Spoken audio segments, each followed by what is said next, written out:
What's up YouTube, it's Decklists TCG here and welcome back to our TCG video on my channel. Today we're ranking down the top 10 best decks to play in December. If you're still going to League Challenger or League Cups this year, you're actually going to be wanting to know what the Phantasmal Flames format has to offer. Today we're ranking down the top 10 best decks, so buckle up and let's get it started already. Also note to self is that there are still regionals in this format, so if you want to be preparing for those, these might also be very great starting points.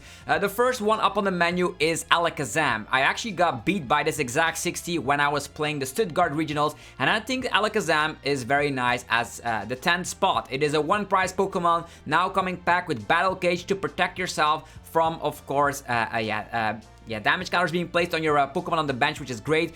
Stopping stuff like Phantom Dive, stopping stuff like Dusclops and Dusknoir, and that's actually going to be very awesome. Also, Monkey Dory action going around. Your Abras have a low amount of hit points, but the cool thing is that this deck slaps a ridiculous amount of damage and packs one of the best Gholdengo matchups we have, because the powerful hand slaps 20 damage for every card you have in hand, and with decks like Gholdengo not playing Disruption or not any at all, you're gonna have the upper hand. You have Shaman to protect yourself and also the Battle Cage to protect yourself from damage counters. There are some enhanced hammers in here to help yourself against any missed energy, which is being played in the Mega Absol box, and with the Wondrous patch, you're gonna be able to, of course, get energies into play while you still have your energy of the turn, which means Enriching Energy can draw yourself cards.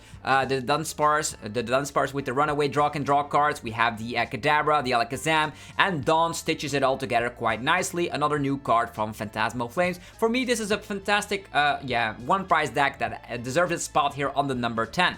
Number 9 will be Ceruledge. Ceruledge is also a very appealing deck. It's very easy to play. Also got destroyed by that, and has also a great time up against stuff like Gholdengo, just because you can cheat the prize exchange. You have access to Legacy to turn a 2-prizer into a 1-prizer, or to turn a 1-prizer into a 0-prizer. You have Briar as well. If the opponent has exactly 2 prizes, you can take an additional prize card if you knock something out with your Tera Pokemon, which is going to be the Ceruledge of choice. You have the Drillbur to get more energies in the discard pile, which is going to help out with the process. There is a whopping 20 energies in this deck, so getting them into discard pile is quite easy. You have stuff like Ultra Ball, Earth and Vessel, Carmine, and Professor's Research to do it, but the main Pokemon that's going to help out is the Squawk ability, allowing you to, of course, use it on your very first turn. Even if you go first, just discard your hand and draw a fresh 6 cards. It's gonna help to get those energies in the discard pile. Combine that with Drillbur and Carmine, which are also able to use even if you're going first, and you're gonna be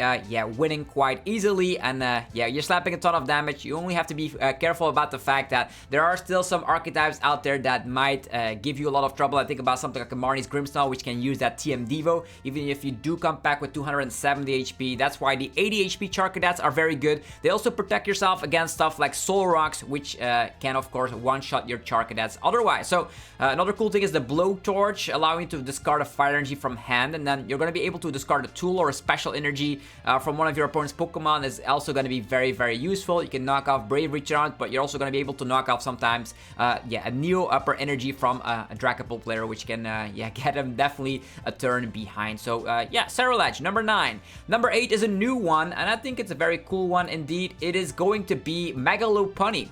There's a lot of Mega Lopunnies that did quite well over at Stuttgart Regionals, and I think it still has untapped potential here. For me, personally, the Mega Lopunny is one of the best attackers in the game, only needing a Kara's energy to slap a whopping 230 damage output. Combine that with the powerful, Curse Blasts of stuff like Dusclops and Dusknoir, and you're gonna be able to knock out anything in the game. You're utilizing Kangaskhan to draw some of your cards.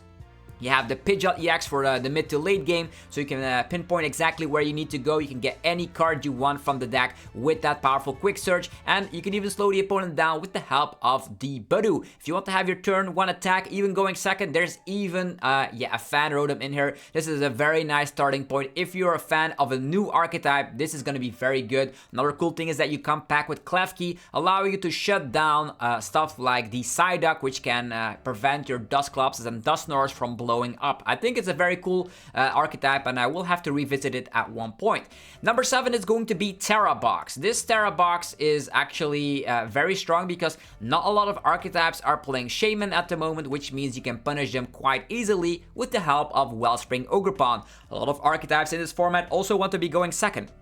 And that means you can have instantly access to Fan Rotom, establish a bunch of Hoot Hoot, and even a Noctowl in hand, and off you go to the races. You have Crispin to power up your Pokemon, and there's a lot of Pokemon in this deck that is going to help out. You have the Mega Mawile EX, which is great in the mid to late game, slapping 80 damage for every prize card you have taken. This is going to be very good to deal with stuff like Cornerstone as well. There's the Tera Pikachu, which is always great. You can use that against stuff like Gholdengo, and that's going to be fantastic. You have access to Teal Mask Ogerpon, and even the Iron Leaves, pushing up your grass, typing at your advantage by, hit and weakness against Charizard EX as an example. Grimmsnarl, also one of those Pokemon being weak to grass, as well as Zoroark, which doesn't seem too much play ever since Mega Diancie is being played in the Gardevoir decks, but still, yeah, Tera Box I still think is a very great deck, has great matchups all around. If you know how to navigate this perfectly, you can get away with a dub in almost every situation. You have access to a lot of attackers, and that's definitely what's helping this archetype thrive. You can also attack with Fan Rotom from time to time as a one prize Pokemon if there is a stadium around.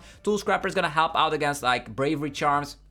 Can also knock off stuff like Hero Escapes, which is great.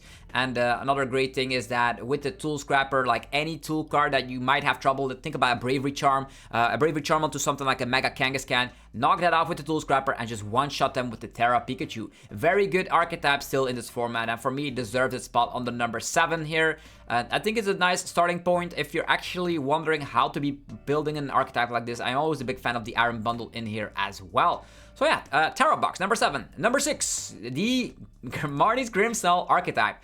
This is a very strong archetype still. I have been playing Marnie's Grimmsnarl the entire season. Currently, I'm rocking 305 championship points, and I'm a big believer of an archetype like this. The only thing that's keeping this deck down is the high popularity of Gholdengo. Gholdengo is always faster than you because they come packed with Solrock, and they come packed with Turo as well, which doesn't help with your Frozlast situation where you can spread all the damage around. This archetype is not playing Yveltal. And the reason that Yveltal is not in there, like almost everyone is playing Turo these days, even some specific Gardevoir out there are also playing Turo, so we made room for an additional Darkness Energy to make it more consistent. Also having that extra Snorunt in the list does help out because like these Gholdengo players always hunt down your Frozlast because that's the only way they're gonna be preventing the Frozlast, the Freezing Shroud from destroying their entire board. TM Evolution very strong. Also only one copy of Technical Machine Evolution in there, but you're more focused on, of course, getting the Frozlast into play. There's even the Budu to slow the Gholdengo down. So that's like the main way we can try and patch that matchup up a little bit by using Budu to slow them down and trying to set up as many Frozlasts as possible. Other than that, a very strong lineup of supporters. We have Arven, Lily's Determination, and Iono, all 4 off, so this deck is running by itself. You just want to have your supporter of choice. The cool thing is that with Iron Bundle, you can sometimes push away a Budu and then knock it out with the residual damage of the Shadow Bullet, high amount of Munkidori, and I believe it's one of the best decks out there that can abuse Adrenabrain because your attachment of the turn can always belong onto Munkidori because you of course have that ability of Grimmsnarl powering itself up. So very solid 60, and I think it even won in the junior division in a specific tournament, so yeah. Number 6, Grimmsnarl. Then the top 5. Number 5 is going to be Mega Absol Box. Mega Absol Box, this is towards winning 60 from Las Vegas, if I'm correctly so about this. This has great matchups all around because of the fact that you have all different kind of ways to deal. So you have your Cornerstone to deal with Gholdengo. Sometimes that is enough. Not all Gholdengo players are playing Mega Lopunny, and even if they are playing Mega Lopunny, sometimes you are faster because you're going second, you're powering up a Cornerstone, and with your high amount of Bulbasaurus, you can deal with stuff like Baniri, so there's that. Sometimes they're playing Mega Mawile, sometimes they have an army of Hops Cramorant, but this is an archetype that is very good and tested all around. You can use, of course, the Darkness Claw to get rid of any cards you want from your opponent's hand. Combine that with the draw power of Kangaskhan and a high amount of Penny situations, you're going to be having one of the tankiest Pokemon around, because with Bravery Charm and the Vitality Stadium, you're going to be able to, of course, have tons of hit points on your 3-prize basic Mega Pokemon. Mist Energy protects yourself against stuff like in the Mirror Match, for example, so you cannot get Terminal Period, and also the Mist Energy is going to protect yourself against Phantom Dive residual damage. I always suggest putting that onto your little Psyduck, so against the Dragapult, you're going to have a very great time. Another thing you can do with this deck is using the clutch trapping capabilities with Patcheran, so you poison yourself, get damage because you're poisoned, and utilize clutch in combination with Munkidori, and that can win yourself yourself a ton of games as well. A very reliable 60. Hasn't performed all too well lately, but it's still gonna be my number 5 pick. Also, with that being said, since we're halfway there, also check out the sponsors that make the content possible. Here we have dragonshield.com for your sleeves, binders, and deck boxes. Use that coupon ZAPDOIS5 and get 5% off on everything on the website. There is PotownStore.com for your TCG Live code card needs, 5% off as well. And cardmarket.com for European players, where you're able to buy as well as sell cards to people all across Europe. Use that referral name, ZAPDOISTCG, to help support the channel. And with that being said, we're going over to number 4. Which is going to be Charizard.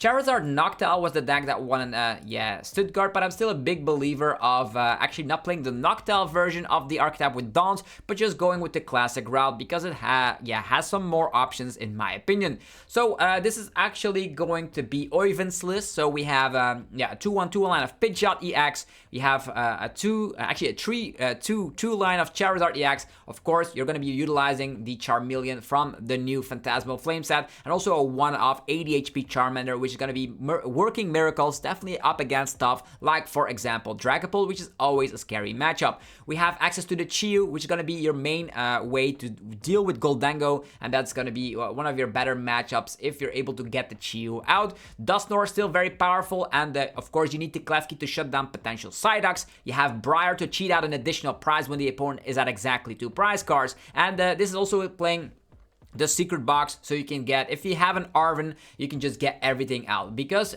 you're playing 2 copies of Technical Machine Evolution and 4 copies of Lily's Determination and a secret box. That means if you play Lily, if you don't have Arven in your opening hand, even if Tatsugiri doesn't find it, you're going to be able to, of course, use Lily and maybe draw manually into your TM Evolution or Secret Box. I think it's a very nice 60 to work around with. I think Charizard's still very awesome, having one of the strongest attacks in the game, Burning Darkness, slapping more damage for every prize card the opponent has taken. Defiance Band being in the 60. This is a deck that also can play from behind quite a lot with Counter Catcher, Defiance Band, and a high amount of Iono. So I think, yeah, Charizard is in a great position. Try it out for yourself if you haven't already. It has proven itself worthy. If you're a bigger fan of the Noctowl build, you can also try that out. But for me, this is a very nice 60 to work around with. Number 3. Dragapult EX. This is a known 60, has a ton of results backing it up, and I wouldn't change any single card. The list looks perfect to me. So, as you all know, this is an archetype that likes to, of course, use Budu. This is the archetype that item locks the most. You, of course, go for Itchy Pollen time and time again until your board is completely set up with some Dusclops, Dusknoirs, Dragapults, and all that.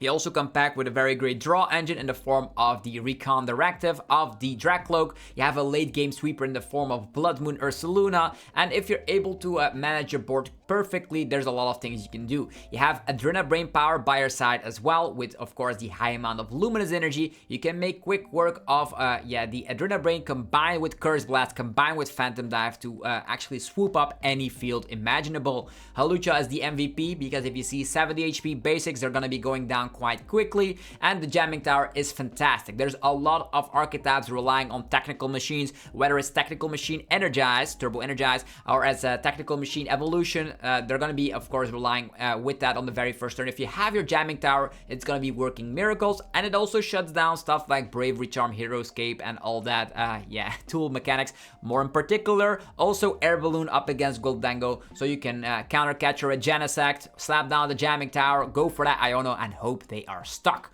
So very solid, proven 60, and with new upper energy, you only need 1 attachment to attack for the Phantom Dive attack of Dragapult EX. Then the top 2, number 2. Gardevoir EX. This is a little bit of a hybrid. It's actually Gardevoir Jellicent, but I think it's one of the better performing ones. You do not need Drifloon if you have the Mega Diancie by your side. It's also a one-hit KO machine.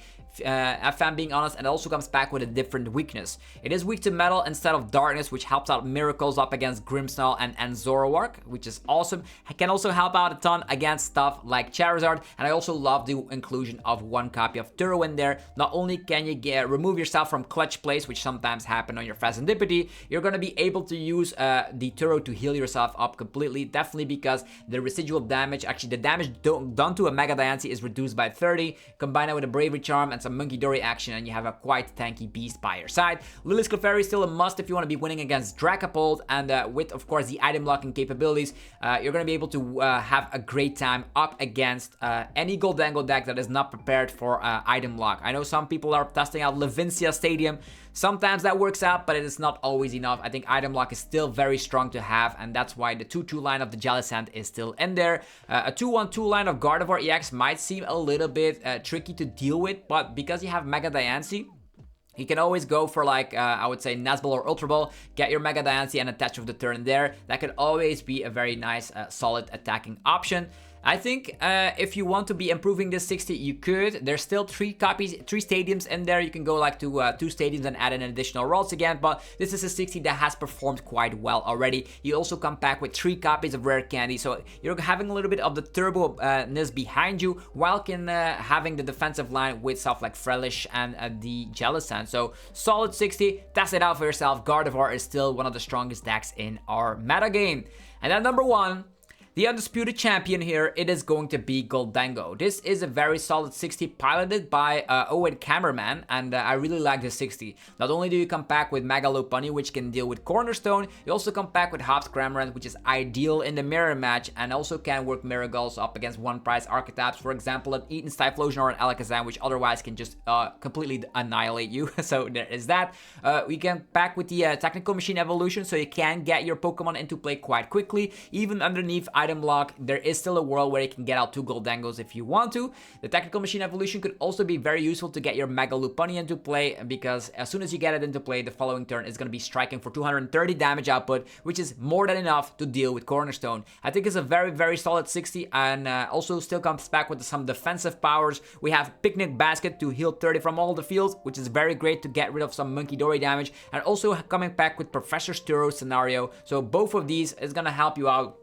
These are like the main key components on why you can beat Grimmsnarl most of the time with an archetype like this. Also has the Prime Catcher, which I feel is the best ace pack card for Gholdengo. So yeah, that is the how would you say it? Like the ranking of the top 10 best decks in the Phantasmal Flames format. If you enjoyed this video, let me know by rocking the hell out of the like button. Helps out in many ways to support the channel. I'm forever grateful if you would take the time to do so. And I also want to learn about your opinion down below. Let me know which decks you would include or disclude from this list. I still have some other archetypes that you might think about, like Mega Venusaur, Joltik Boxes, or Gholdengos. These are not included in the on the list, Evolution Box, but they are still very good. We're in a very wide meta game, and I feel like these are the top 10 in my opinion. Have yourself a fantastic rest of your day, and I will see you guys tomorrow for more Pokemon TCG action. See you guys then. Peace.